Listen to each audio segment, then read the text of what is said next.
I'm coming to thinking that's one of the great cruxes of our issue here in bridging our work to the theories about thought and meaning that exist in philosophy. And it's wonderfully stimulating to try to take on some of these philosophical thoughts and bring them into the studio, and that's really what I'm trying to broach here and trying to find a way in.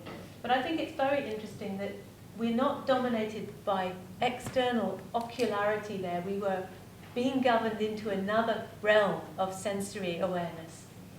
And this was what I found so exciting about, this work, and also where you were talking yesterday, Patricia, about this other governance, really, not from the eyes, but from the ears. So we went there from proprioception. We used touch to understand something about interiority and joining ourselves together in that moment of knowing something about ourselves. But there is also this other thing about the model we can take from sound itself, which we haven't really spoken about, but I think it's a good segue into that.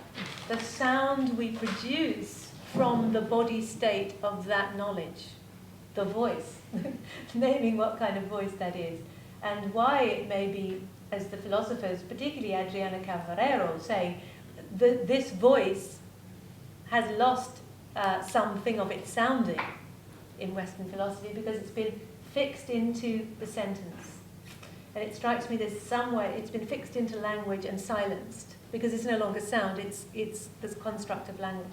But it strikes me something is happening here by that proprioceptive invitation that asks us to think about being in different ways, and then can take us on to Patricia's wonderful theories about how the ear has its place in governance, or governance isn't the right word, in orienting ourselves. And that might be an interesting step next.